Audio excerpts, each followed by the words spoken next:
धर्म प्रेमी बंधु, पर्व का तीसरा दिन है उत्तम आर्जव धर्म। और धर्म की बहुत सारी परिभाषाएं हमारे जैनाचार्यों ने दी हुई हैं और उन जैनाचार्यों की परिभाषाओं के अनुसार धर्म कहा हुआ है कि आखिर धर्म क्या है। तो आचार्य समंतभद्र स्वामी इस युग के बहुत ही प्रसिद्ध आचार्य हुए हैं और उन प्रसिद्ध आचार्य के अंतर्गत उन्होंने परिभाषा दी हुई है कि देशयामी समीचीनम धर्मम कर्म निवर्हणम संसार दुखता सत्वान यो धर्म में सुखी। कहा हुआ है कि देशयामी मैं कहता हूं, क्या कहता हूं? उस समीचीन धर्म को कहता हूं। तो कैसा है वह समीचीन धर्म? तो उन्होंने कहा कि जो दुख में पड़े हुए संसारी जीवों को उत्तम सुख में ले जाकर के धर दे, उसका नाम धर्म होता है। तो संसारी प्राणी सब दुख में पड़े हुए हैं, कोई ना कोई प्रकार का कष्ट संसार के सब प्राणियों को है। तो उन संसारी प्राणियों को उत्तम सुख में ले जाकर के धर दे, इसका नाम धर्म है। तो ऐसा वह धर्म हमारे लिए प्राप्त हो। अब ये तो कह दिया कि उत्तम सुख में ले जाकर के धर दे, लेकिन किसी चीज को कहीं धरने के लिए साधन तो चाहिए। बिना साधन के कोई चीज काम होते है क्या? हमें यहां से अगर ग्वालियर जाना हो तो कोई साधन चाहिए। ऐसे ही उस उत्तम सुख में रखने वाला कोई साधन तो चाहिए कि नहीं? साधन की आवश्यकता है। तो उस साधन वह क्या है? तो हमारे आचार्य भगवान तो उसी साधन को बतलाते हैं कि श्रद्धानम परमार्थानाम आप्तागम तपोभृताम त्रिमूढ़ापौर पष्टांगम सम्यक दर्शन मस्मः। उन्होंने कहा कि आप आगम और तपोभृताम, ये तीन साधन बतलाए हुए हैं। क्या क्या बतलाए? ध्यान से सुनना, अभी प्रश्न मंच भी होगा। ये तीन साधन बतलाए हुए हैं कि ये तीन साधन हैं। आप का मतलब होता है भगवान। तो उन्होंने एक ग्रंथ भी लिखा हुआ है आप्त मीमांसा, जिसका अर्थ होता है भगवान की परीक्षा। तो का आप्त आगम भगवान की वाणी और तपोभृताम दिगंबर संत गुरु। तो ये तीन उनके आधार बतलाए हुए हैं। इन तीन आधार से वह प्राप्त होता है। तो इन तीन आधारों से हम उनको प्राप्त, किसको प्राप्त करते हैं? उस संसार में पड़े हुए दुखी जीव, इनके माध्यम से सुख की प्राप्ति करते हैं। तो अब इनके अलावा कोई सुख की प्राप्ति का साधन नहीं है। सारा इतिहास, सारी हिस्ट्री ये बात बतलाती है कि जितने भी प्राणियों को अगर सुख मिला है तो इन तीन के माध्यम से ही मिला है, चौथे के माध्यम से नहीं मिला हुआ है। तो जब इन तीन के माध्यम से वह धर्म प्राप्त होने वाला है तो हम उस धर्म को पाने का प्रयत्न करते हैं। वैसे धर्म के लिए भी कहा जाता है कि 7 तत्वों का श्रद्धान करना भी धर्म है, सम्यक दर्शन है, लेकिन वह तीन में भी सारी चीजें गर्भित हो जाती हैं। तो इस तरह जब उन तपोव्रतान का हुआ है कि हम तीनों के माध्यम से उस धर्म को प्राप्त करते हैं। तो बंधुओं, इन तीनों की शरण में जब हम पहुंचते हैं तो धर्म हमारे अंदर स्वयं प्रकट हो जाता है। और धर्म क्या है? तो उन्होंने कहा, जैन धर्म में कहा हुआ है कि बाह्य क्रिया के साथ साथ में अंतरंग परिणामों की विशुद्धि का नाम धर्म हुआ करता है।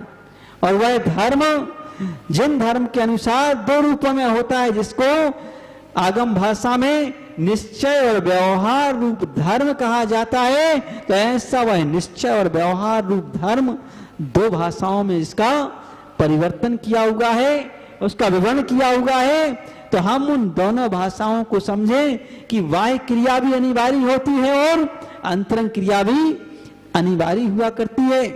तो हम उन दोनों क्रियाओं को किस प्रकार से जाने कि हमारा अंतरंग में तो लक्ष्य होता है, उद्देश्य होता है, और हमारा उद्देश्य सही हो तो हमारी बाह्य क्रिया सही होती है। और अगर उद्देश्य गड़बड़ है तो बाह्य क्रिया के द्वारा हम पुण्य अर्जन तो कर लेंगे, पुण्य की प्राप्ति तो हो जाएगी, लेकिन आत्म शांति स्वरूप जो धर्म है उससे हम वंचित रह जाएंगे। एक जैसे माता पिता के निमित्त से संतान उत्पन्न होती है, और वह संतान एक लड़की हो, तो एक लड़की माता पिता के घर में कितने समय तक रहती है? 20, 22, 25 साल तक रहती है, मान के चलो।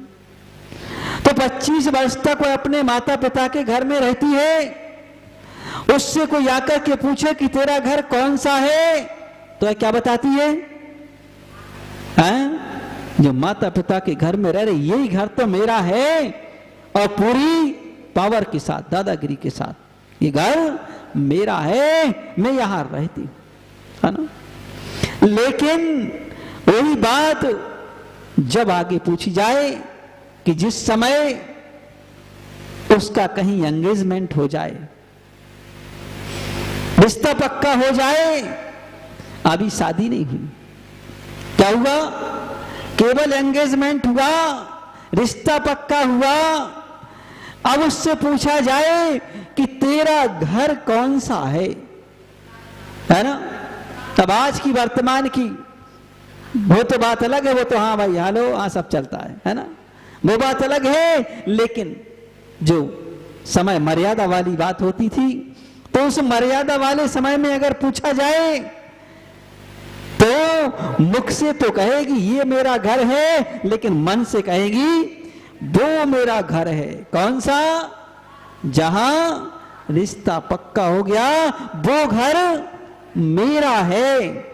अब हम आपसे पूछें कि अगर उसको श्रद्धान हो गया है कि वो घर मेरा है, उसको विश्वास जम गया है कि वो घर मेरा है, और अगर विश्वास नहीं जमा तो कोई बात नहीं, और अगर विश्वास जम गया है कि अब इस घर से मेरा चंद्र दिन का समय है, अब इसके बाद मेरा घर वो कहलाने लग जाएगा। अब उस घर की कोई बात करे तो ये बताओ कि उसको सुनेगी कि अनसुना कर देगी? हाँ, अगर उसको अपने घर से प्रेम होगा तो उसकी बात बड़े ध्यान से सुनेगी कि मेरे घर में क्या हो रहा है, क्या नहीं हो रहा, कैसा मेरा घर है, उसकी अपनी एक कल्पनाएं शुरू हो जाएंगी। तो ऐसा वह घर कि जिसमें हम इस तरह की बात करते हैं। तो इसलिए हम जिस समय उस बात को जानते हैं कि जैसे वह लड़की अपने श्रद्धान को बदल लेती है और वहां पर उसकी कल्पना जारी हो जाती है, बस ऐसे ही इस धर्म की प्राप्ति का लक्षण बताया हुआ है कि उस धर्म के जैसे ही कि जैसे उसका श्रद्धान बदल गया है कि ये घर मेरा नहीं है, वैसे ही हमारा भी श्रद्धान बदल जाना चाहिए कि ये संसार हमारा घर नहीं है। कौन सा घर है?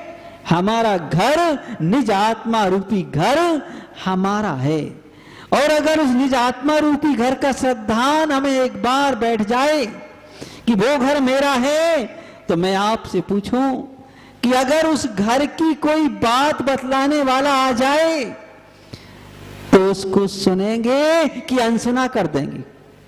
हाँ, सुनेंगे, ध्यान से सुनेंगे कि भाई क्या है हमारे घर की बात। जैसे वह लड़की अपने घर की बात को ध्यान से सुनती है, वैसे ही वह भी अपने घर की बात को ध्यान से सुनेंगे कि आखिर हमारा घर कौन सा है और हमारे घर का क्या लक्षण है और हमारे घर के अंदर कितना आनंद है। उस बात को हम ध्यान से सुनेंगे। अगर अनसुना कर रहे हैं तो जानना कि अभी हमारे अंदर धर्म की गंध नहीं आई हुई है, धर्म अभी प्रवेश नहीं पा पाया है, केवल हम बाहर बाहर से दूर दूर से ही देख रहे हैं, तभी तो उसकी बात सुनने की अंतरंग में क्रिया नहीं हुआ। अब जैसे वह लड़की अपने घर में, इस घर में रहती है, काम पूरा इस घर का करती है, ऐसे ये प्राणी संसार में रहता है। ऐसा नहीं है कि निज आत्मा को जान लिया तो संसार का कोई काम नहीं करेगा, करेगा। जैसे वह भी लड़की अपने पिता के घर में रहकर पूरा काम करती है, पूरी जवाबदारी से देखती है, वैसे वह भी का बाहर की क्रिया को, संसार के कार्यों को भी ध्यान से करता है, जवाबदारी से करता है।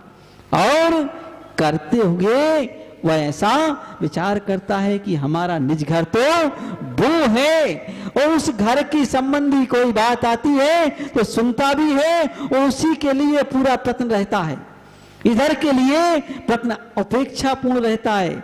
तो हम दोनों क्रियाओं को समझें कि आखिर दोनों क्रियाएं क्या हैं। जब तक दोनों क्रियाओं को नहीं जान पाएंगे तब तक उस वास्तविक धर्म की खोज हमारे अंदर नहीं हो पाएगी।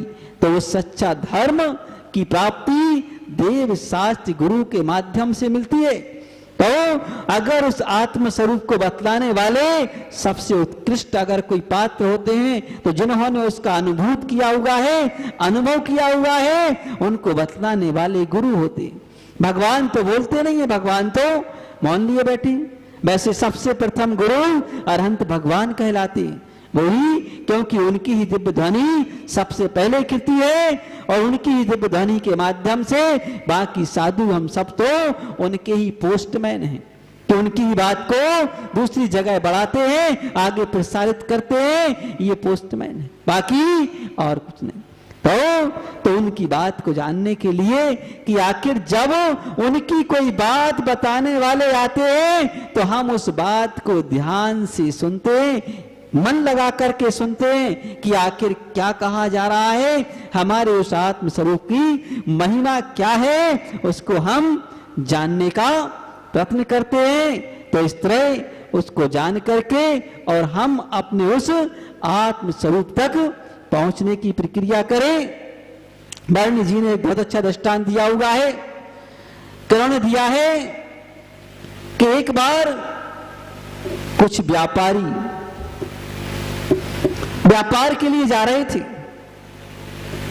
और पुराने जमाने की बात है कि घोड़ों से व्यापार किया करते थे और उन घोड़ों से व्यापार करने वाले वे व्यापारी तो वह बाजार गए, बाजार में सारा सामान रखा, अपना सामान बेचा, जो कुछ खरीदना था वहां से खरीदा, अपने घोड़ों पर लादा, पुनः वापस आ गए। अब यहां से गए भी और वापस भी आए तो रास्ते में थक गए, चलते चलते थक भी गए और घोड़े थे, जानवर हैं, वो भी थक गए। तो उन्होंने क्या किया कि बीच जंगल में अपना डेरा डाल लिया। अब जंगल में डर तो लगता है कि अच्छा लगता है? क्या लगता है? हाँ, डर लगता है। जंगल में डर कब लगता है और जंगल में अच्छा कब लगता है? जब समूह हो तो जंगल में आनंद आता है ना। अब अगर जंगल में मंगल हो गया, कब हो गया? जब समूह एकत्रित हो जाता है तो जंगल में मंगल हो जाता है, और जब समूह नहीं होता है तब जंगल में मंगल नहीं हुआ करता है। तो इस तरह कहा कि जब जंगल तो समूह था, सब लोग जंगल में एक बड़े पेड़ के नीचे रुक गए। सबसे बड़ा पेड़ काहे का होता है? बट वृक्ष होता है, जिसके नीचे आदिनाथ भगवान ने तपस्या की थी। तो ऐसा वह पेड़ देख करके उसके नीचे सब ठहर गए और लोगों ने सोचा कि अपना समय पास कैसे हो। तो लोगों ने पूछा अपना समय पास कैसे हो, तो उस समय पास करने के लिए। तो लोगों ने अग्नि जला ली। ठंड के दिन थे, अग्नि जल गई, है ना। अब अग्नि जला करके वहां बैठ गए। ऊपर कुछ बंदर बैठे हुए थे पेड़ पर, वह देख रहे थे कि ये मानव बहुत अच्छी, इन्होंने अपने ही जंगल से लकड़ियां बटोरी, आग जलाई और बैठ गए। इनकी ठंड दूर हो गई। और अपन बानर इसी जंगल में रहते हैं और कुछ भी नहीं कर पा रहे, ठंड में रात भर ठिठुरते रहते हैं। अच्छा हुआ इनको देख करके अपन ने भी एक कला सीख ली और उस कला के अंतर्गत वह देखने लगे। जब देखा तो दूसरे दिन सारे बानरों ने कहा अपन भी ऐसे ही करेंगे। सब मिलकर के गोष्ठी कर ली और ऐसा ही करने लगे। देखा दूसरा दिन हुआ, सारे बानर इकट्ठे हुए, सबने एक एक लकड़ी उठाई और ढेल लगा लिया और ढेल लगा करके बैठ गए। तापने लगे सब आग से, चारों तरफ बैठ गए, लेकिन ठंड दूर नहीं हो रही थी। लकड़ियों का ढेर तो लग गया लेकिन ठंड दूर नहीं हो रही थी। एक बानर कहता है ऐसे नहीं, ऐसे बैठो। वो मनुष्य पैर पर पैर रख के बैठे थे। दूसरा कहता है ऐसे नहीं, पैर फैला के बैठे थे वो लंबे करके, ऐसे बैठो। तीसरा कहता है ऐसे नहीं, वज्रासन से बैठो, ऐसे भी बैठे थे। विभिन्न प्रकार की आसनें लगा करके बैठने के लिए कह रहे थे, लेकिन ठंड दूर नहीं हो रही थी। एक बुजुर्ग बानर था, उन्होंने कहा भाई अपनी ठंड दूर नहीं हो रही है, इसमें कारण क्या है? तो वह कहता है कि उन मानवों ने इसमें कोई एक लाल लाल वस्तु डाली थी, अपन ने अभी वो नहीं डाली।